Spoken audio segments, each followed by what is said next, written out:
Some say the strongest love is the one that survives when everything else falls apart. What you're about to hear is a story that will make you believe in the power of devotion, in the strength of two hearts that refused to give up even when the entire world stood between them. If this story touches your heart, please show your support by hitting that like button and subscribing to our channel. Your encouragement means everything and helps us bring more inspiring stories to you. Now, let me take you back to where it all began. The autumn leaves were falling the day Maya first saw him. She was 23, working at a small bookstore in the heart of the city, her life a simple routine of opening shop, organizing shelves, and losing herself in the stories she sold. She had dreams once, big dreams of becoming a writer, but life had taught her to be practical. Her father had passed away 2 years ago, leaving her mother's medical bills and her younger brother's education on her shoulders. Daniel walked into the bookstore on a Tuesday afternoon, rain-soaked and breathless, seeking shelter from an unexpected storm. He was different from the usual customers. Where others hurried through, he moved slowly, running his fingers along the spines of books as if greeting old friends. Maya noticed the calluses on his hands, the paint stains on his jeans, the way his eyes lit up when he discovered a vintage collection of poetry. He was an artist, she would learn later, someone who saw the world in colors and emotions that most people missed. He came from a family of doctors and lawyers, people who measured success in diplomas and bank accounts, but Daniel had chosen a different path. It had cost him his father's approval and his family's support, but he painted anyway, believing that art could heal what medicine couldn't touch. Their first conversation was about a book. Their second was about dreams. By the third, Maya found herself sharing things she had never told anyone about. The stories she still wrote in secret notebooks, about the fear that her dreams had an expiration date. Daniel listened in a way that made her feel seen, truly seen, for the first time in years. Love didn't announce itself with trumpets. It arrived quietly, in shared smiles and comfortable silences, in the way Daniel would bring her coffee exactly how she liked it, in the way Maya would text him lines of poetry that reminded her of his paintings. 3 months after that rainy Tuesday, Daniel kissed her outside the bookstore under the glow of streetlights, and Maya knew with absolute certainty that she had found something rare. For 6 beautiful months, they built a world of their own. Daniel painted portraits of Maya surrounded by books, capturing the light in her eyes when she spoke about stories. Maya wrote about him, filling pages with descriptions of his hands creating beauty, his voice soothing her fears. They talked about the future, about opening a gallery bookstore together, about creating a space where art and literature could dance together. But the world had other plans. It started with Daniel's mother. She appeared at the bookstore one morning, her designer handbag clutched tight, her expression cold. She didn't waste time with pleasantries. She told Maya plainly that she was not suitable for her son, that Daniel had prospects, a future waiting for him in their family business, and Maya was nothing but a distraction. She offered money, actually placed an envelope on the counter, asking Maya to end things quietly. Maya refused. She loved Daniel too much to let money define their worth. But the seed of doubt had been planted. Was she holding him back? Daniel had given up so much already for his art. Could he afford to lose his family too? The attacks became more calculated.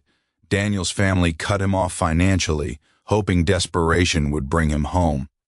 His mother called Maya repeatedly, each conversation more cutting than the last, reminding her that she couldn't give Daniel the life he deserved. His father had his lawyer friends spread rumors, questioning Maya's character, suggesting she was after their family's money.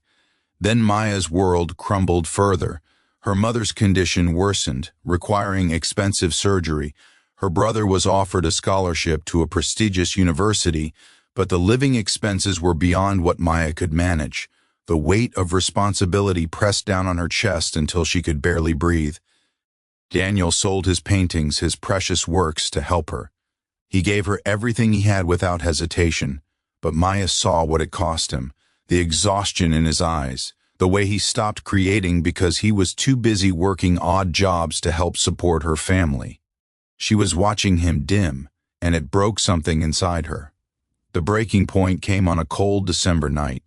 Daniel's younger sister, the only family member who had remained kind, came to Maya with tears streaming down her face. Their father had suffered a heart attack, she said, and the doctors blamed the stress of Daniel's rebellion. The message was clear: come home or carry the guilt of what happens next. Maya made a decision that night that would haunt her for years. She told Daniel that she couldn't do this anymore, that loving him was too hard, that she needed to focus on her own family. She said cruel things, lies wrapped in enough truth to make them believable.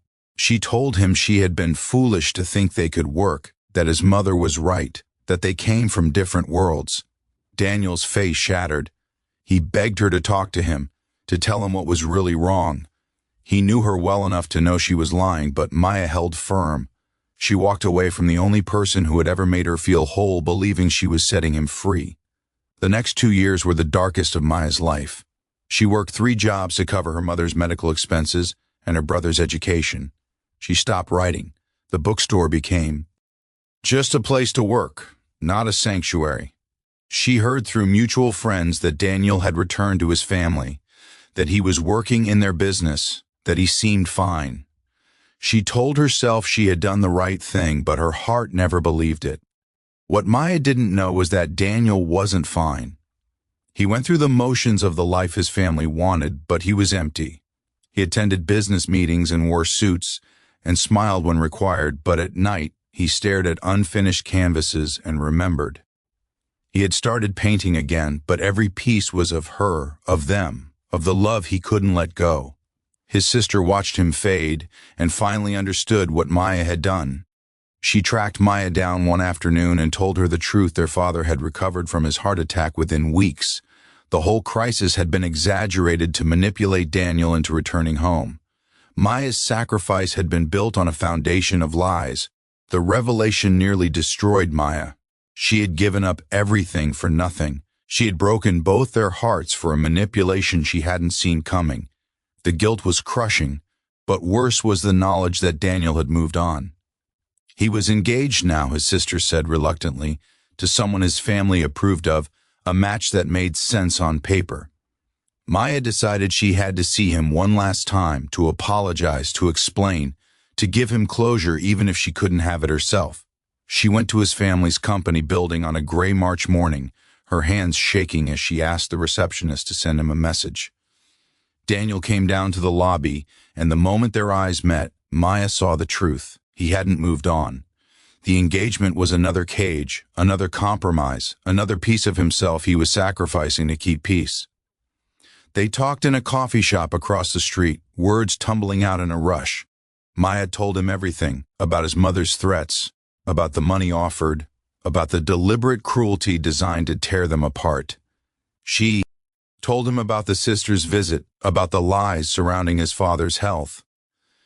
She apologized through tears, saying she had thought she was protecting him, but had only succeeded in destroying them both. Daniel listened, and when she finished, he took her hands in his.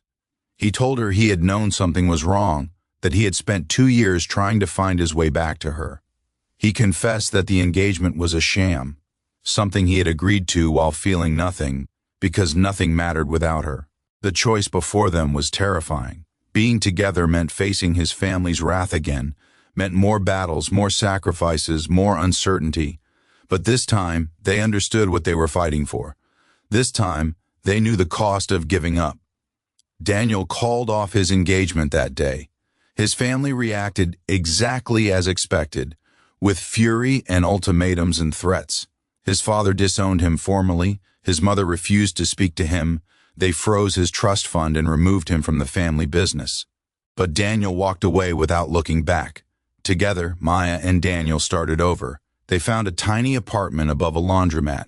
Daniel painted while Maya wrote, and slowly they began to sell their work. It wasn't easy. There were nights when they chose between heating and eating, months when success seemed impossibly far away. But they had each other, and that made everything bearable. 2 years later, they opened their gallery bookstore. exactly as they had dreamed. It was small and imperfect and beautiful. Daniel's paintings covered the walls, Maya's stories filled the shelves, and slowly people discovered them. The space became known as a place where broken hearts found healing, where art and words worked magic. Daniel's sister visited secretly, bringing news that their father's health was fine, that he asked about Daniel sometimes in unguarded moments. The reconciliation would come eventually, she promised, when pride loosened its grip. But even if it didn't, Daniel had made his peace with it. On their wedding day, Maya and Daniel stood in their little gallery surrounded by the few people who had supported them through everything. There was no expensive venue, no elaborate ceremony, just two people who had fought the world for the right to love each other, promising to keep fighting for as long as they lived. As Daniel placed the ring on Maya's finger, she thought about how close they had come to losing this. She thought about the voices that had tried to convince them that love wasn't enough, that practical concerns should outweigh what their hearts knew to be true. She thought about all the ways the world had tried to tear them apart and how they had, against all odds, found their way back together. Their love wasn't easy. It wasn't the fairy tale that solved all problems with a kiss. It was hard-won and battle-scarred, built on sacrifice and choice and the daily decision to stay.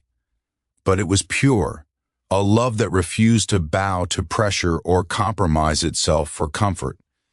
It was the kind of love that changed them both, that made them braver and stronger and more themselves than they had ever been alone. Years from now, they would tell their story to others who doubted that real love could survive in a practical world. They would say that the purest love isn't the one that faces no obstacles, but the one that faces everything and chooses to endure. They would say that when the world tries to tear you apart, love becomes not just a feeling, but a revolution, a brave act of resistance against everything that tells you to settle for less than extraordinary. And in their little gallery bookstore, surrounded by art and stories and the dreams they had refused to abandon, Maya and Daniel would prove every single day that some love is so pure, so true, that not even the world can tear it apart. If this story moved you, if it reminded you of the power of choosing love even when it's difficult, please like this video and subscribe to our channel. Your support helps us share more stories of hope, courage, and the beautiful resilience of the human heart. Remember, the greatest love stories aren't about perfection. They're about two imperfect people who refuse to give up on each other. Thank you for listening.